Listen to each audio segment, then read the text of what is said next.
Hello दोस्तों, एक नई वीडियो में आप सभी लोगों का फिर से स्वागत है। तो जैसे कि आप सभी लोगों को मालूम है साथियों, लोकसभा चुनाव के नतीजे 4 जून को आ चुके हैं। तो चलिए हम इसमें बात करेंगे किसको कितनी सीटें मिली हैं, किस पार्टी को, और कौन प्रधानमंत्री पद के सबसे प्रबल दावेदार हैं। तो चलिए हम बिना देर गवाए वीडियो को करते हैं स्टार्ट। सबसे पहले हम जान लेते हैं लोकसभा चुनाव के परिणाम। यहाँ पे देखिए सर, 2024 में 18वीं लोकसभा का चुनाव संपन्न हुआ है। 4 जून 2024 का अंतिम परिणाम जारी किया गया है। लोकसभा की अगर कुल सीटों की बात करें तो 543 हैं। 4 जून को 542 सीटों पर अंतिम परिणाम जारी किए गए, क्योंकि गुजरात की जो सूरत वाली सीट है उससे बीजेपी के मुकेश दलाल ने निर्विरोध जीत चुके हैं। ये आपको याद रखना है। चलिए अब हम बात करते हैं कि किस पार्टी को कितने सीट मिले। बात करेंगे यहाँ पे देखिए एनडीए के साथियों 2024 में कितने सीट मिले हैं, 292। और वोट प्रतिशत की बात करें तो 41.7% है। और 2019 में एनडीए को जो सीटें टोटल मिली थी 352 मिली थी। और इंडिया अलायंस की अगर बात करें तो 2024 में उन्हें 204 सीटें मिली हैं। और वोट प्रतिशत की बात करें तो 32.5%। और 2019 में जो इनको सीटें मिली थी तो 76 सीटें सिर्फ इन्होंने मिली थी। अब बात करते हैं तृणमूल कांग्रेस की। तो इन्हें जो है साथियों 2024 में 29 सीटें मिली। और वोट प्रतिशत की बात करें तो 4.3%। और अगर हम बात करें तो 2019 में कितनी सीटें इन्हें मिली थी, 23 सीटें। अन्य की अगर बात करें तो 18 सीटें मिली हैं। और इनका जो वोट प्रतिशत था 22.34। और 2019 की बात करें तो इन्होंने टोटल अदर ने साथियों जो निर्दलीय होते हैं उन्हें अदर बोला जाता है, इन्हें 70 सीटें मिली थी। चलिए पार्टी वाइज रिजल्ट की बात करते हैं। बीजेपी को साथियों 240 सीटें मिली है 2024 में। और 2019 में कितनी मिली थी साथियों, 303। कांग्रेस की बात करें तो 2024 में 99 सीटें मिली हैं। और 2019 में 52 सीटें मिली थी। सपा को साथियों कितने सीटें मिली, 37 सीटें मिली है। और 2019 में कितनी, 5 सीटें मिली थी। और तृणमूल कांग्रेस को कितनी सीटें मिली, 29 मिली है। और 2019 की बात करें तो 23 क्या सीटें मिली थी। चलिए बात यहाँ पे करेंगे एनडीए की। यह राजनीतिक गठबंधन है, इसका नेतृत्व बीजेपी करती है, ये आपको याद रखना है। इस गठबंधन में सबसे बड़ी कितना 41 पार्टियाँ शामिल हैं। और बात करेंगे एनडीए के जो फुल फॉर्म थे, नेशनल डेमोक्रेसी अलायंस, राष्ट्रीय जनतांत्रिक गठबंधन। अब बात करेंगे हम साथियों यहाँ पे इंडिया अलायंस, इंडिया गठबंधन की बात करें तो इसमें साथियों 37 पार्टियाँ शामिल हैं। इसका जो नेतृत्व कौन करती है, कांग्रेस पार्टी के द्वारा किया जाता है। इसका फुल फॉर्म होता है दोस्तों Indian national development inclusive alliance होता है।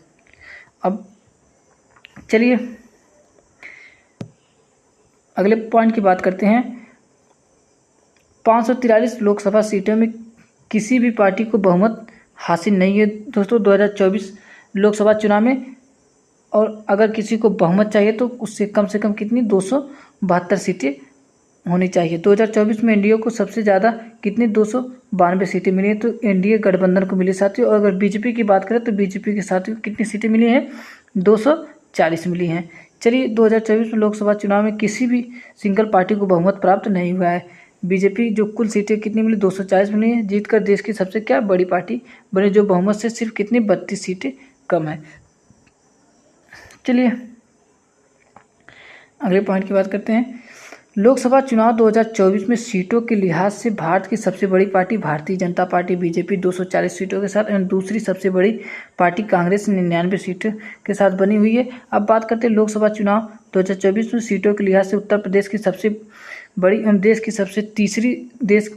उत्तर प्रदेश की सबसे बड़ी और देश की क्या तीसरी सबसे बड़ी पार्टी समाजवादी पार्टी 37 सीटों के साथ क्या बन चुकी है। आपको याद रखना, एग्जाम में ये पूछने की इस क्वेश्चन की ज़्यादा संभावना है। मध्य प्रदेश की इंदौर सीट से बीजेपी के शंकर लालवानी ने सबसे बड़ी जीत दर्ज का रिकॉर्ड बनाया। इन्होंने दोस्तों 11,75,092 वोटों से यह चुनाव जीता। इसी के साथ नाटो बटन पर सबसे ज़्यादा 2 लाख से अधिक वोट डालने का नेशनल रिकॉर्ड इंदौर में बना है, ये आपको याद रखना है। चलिए अब बात करते हैं इतिहास में अब तक सबसे युवा सांसद पुष्पेंद्र सरोज बने हैं। इनकी उम्र साथी कितनी, 25 वर्ष। 3 महीने और 3 दिन है। ये उत्तर प्रदेश की कौशाम्बी लोकसभा सीट से चुनाव जीते हैं। और इनसे पहले दोस्तों क्यूझर सीट से क्या दोस्त चंद्राणी मुर्मू सबसे युवा महिला सांसद थी, आपको याद रखना है। चलिए बात करते हैं प्रसिद्ध राजनेता किस सीट से चुनाव जीते हैं और किसे हराया है। बात करेंगे सबसे पहले नरेंद्र मोदी जी की, तो इन्होंने उत्तर प्रदेश की वाराणसी सीट से कांग्रेस के अजय राय को दोस्तों 1,92,513 वोटों से हराया है। अमित शाह की बात करें तो अमित शाह ने दोस्तों गुजरात की गांधीनगर सीट से कांग्रेस के सोनल पटेल को दोस्तों 2,66,256 वोटों से हराया है। अब बात करेंगे राहुल गांधी की, तो एक कांग्रेस के नेता हैं। इन्होंने दोस्तों रायबरेली के यूपी और वायनाड केरला से दोस्तों 2 सीटों से लोकसभा का चुनाव रखा और दोनों सीटों से इन्होंने क्या जीत दर्ज की है। रायबरेली से दोस्तों इन्होंने कितने 3,90,000 मतों से जीत दर्ज की और वायनाड से 3,64,000 वोटों से जीत की। अब बात करेंगे राहुल गांधी दोनों जगहों से चुनाव जीत गए हैं, लेकिन दोनों जगहों पर सांसद नहीं बने रहेंगे। एक जगह पर इन्हें दोस्तों क्या इस्तीफा देना पड़ेगा। उत्तर प्रदेश की फैजाबाद सीट दोस्तों बहुत ही चर्चा में रही, अयोध्या वाली, पर दोस्तों सपा के अवधेश प्रसाद ने बीजेपी के लल्लू सिंह को हरा दिया है। चलिए बात करते हैं अगले पॉइंट की। विदिशा सीट से बीजेपी के पूर्व सीएम शिवराज सिंह चौहान ने देश की तीसरी सबसे बड़ी जीत का रिकॉर्ड बनाया। इन्हें दोस्तों 8,21,418 वोटों से क्या जीत दर्ज की है। बात करेंगे मध्य प्रदेश की छिंदवाड़ा सीट से कांग्रेस नेता कमलनाथ के बेटे नकुलनाथ बीजेपी के बंटी विवेक साहू से चुनाव क्या हार गए हैं। गुना सीट से बीजेपी के ज्योतिरादित्य सिंधिया ने कांग्रेस के यज्ञवेंद्र यादव को हराया है। हिमाचल प्रदेश मंडी की अगर बात करें तो दोस्तों बीजेपी की जो कंगना रनौत अभिनेत्री हैं, उन्होंने कांग्रेस के विक्रमादित्य सिंह को हराया है। चलिए बात करते हैं महाराष्ट्र की नागपुर सीट से बीजेपी के नितिन गडकरी ने कांग्रेस के विकास ठाकरे को हराया। नॉर्थ ईस्ट दिल्ली सीट से बीजेपी के मनोज तिवारी ने कांग्रेस को कन्हैया कुमार को हरा दिया। ये सीट बहुत ही चर्चाओं में रही है। उत्तर प्रदेश की कन्नौज सीट से सपा के मुखिया अखिलेश यादव ने बीजेपी के सुब्रत पाठक को हराया।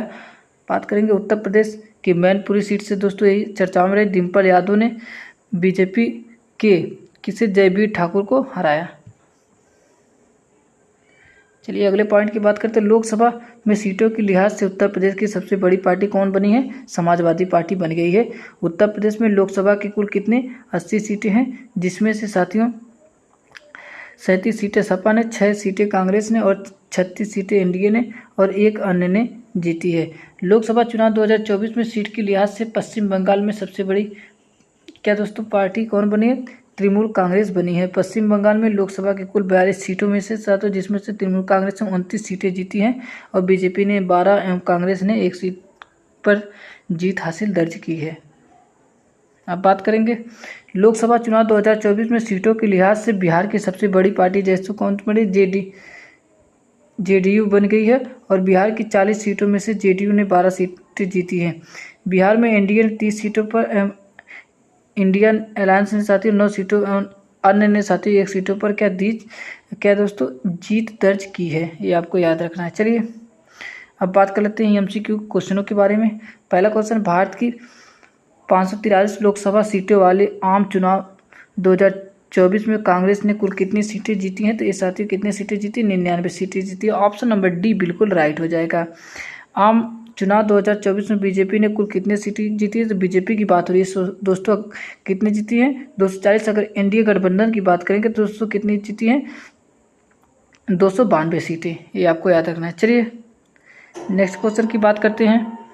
अगला क्वेश्चन है, लोकसभा में सीटों के लिहाज से भारत की सबसे दूसरी बड़ी पार्टी कौन बनी है? तो ये साथियों लोकसभा सीटों के लिहाज से देखा जाए तो भारत की सबसे दूसरी बड़ी पार्टी कौन बनी? तो साथियों कांग्रेस बन गई है। ऑप्शन नंबर बी बिल्कुल राइट हो जाएगा।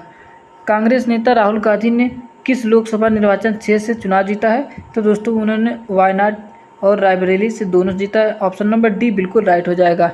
चलिए बात करते हैं अगले क्वेश्चन की।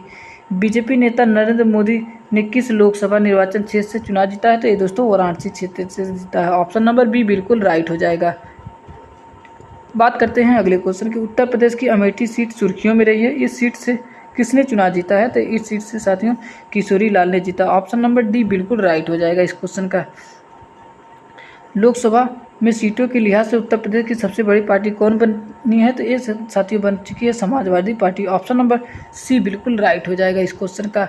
अगले क्वेश्चन की बात करें, लोकसभा में सीटों के लिहाज से पश्चिम बंगाल की सबसे बड़ी पार्टी कौन बनी है? तो ये साथियों बन चुकी है All India Trinamool Congress. Option number B बिल्कुल राइट हो जाएगी इस क्वेश्चन का। नेक्स्ट क्वेश्चन की बात करें, लोकसभा में सीटों के लिहाज से बिहार की सबसे बड़ी पार्टी कौन बनी है? तो ये दोस्तों बन गई JDU। ऑप्शन नंबर ए बिल्कुल राइट हो जाएगा। नेक्स्ट क्वेश्चन की बात करते हैं, निम्न में से किस अभिनेत्री ने हिमाचल प्रदेश के मंडी लोकसभा निर्वाचन क्षेत्र से चुनाव जीता है? तो ये जीती है साथियों की कंगना रनौत ने। ऑप्शन नंबर डी बिल्कुल राइट हो जाएगा। चलिए बात करते हैं अगले क्वेश्चन की, समाजवादी पार्टी के अध्यक्ष अखिलेश यादव ने किस लोकसभा सीट से चुनाव जीता है? तो ये साथियों जीता है कन्नौज से। ऑप्शन नंबर ए बिल्कुल राइट हो जाएगा इस क्वेश्चन का। बात करेंगे अगले क्वेश्चन की, बीजेपी नेता अमित शाह ने किस लोकसभा सीट से चुनाव जीता है? तो इन्होंने साथियों जीता है गांधीनगर से। ऑप्शन नंबर बी बिल्कुल राइट हो जाएगा इस क्वेश्चन का। भाजपा नेता नितिन गडकरी ने किस लोकसभा सीट से चुनाव जीता है? तो ये साथियों जीता है नागपुर से। ऑप्शन नंबर सी बिल्कुल राइट हो जाएगा इस क्वेश्चन का। चलिए बात करते हैं अगले क्वेश्चन की, AIMIM प्रमुख असुद्दीन ओवैसी ने किस लोकसभा चुनाव से 5वीं बार जीत दर्ज की है? तो ये साथियों हैदराबाद से की है। अगले क्वेश्चन की बात करें, पूर्व क्रिकेटर यूसुफ पठान ने किस लोकसभा सीट से चुनाव जीता है? तो ये साथियों जीते हैं बरहमपुर सीट से। ऑप्शन नंबर बी बिल्कुल राइट हो जाएगा इस क्वेश्चन का। नेक्स्ट क्वेश्चन की बात करते हैं दोस्तों, वीडियो का लास्ट क्वेश्चन है, 2024 में कौन सी लोकसभा का चुनाव संपन्न हुआ? तो ये दोस्तों 18वीं लोकसभा चुनाव संपन्न है। ऑप्शन नंबर बी बिल्कुल राइट हो जाएगा। तो अगर दोस्तों ये वीडियो आपको अच्छी लगी तो वीडियो को लाइक करें और चैनल पर नए हैं तो चैनल को सब्सक्राइब करें। जल्द मिलेंगे एक नए वीडियो के साथ।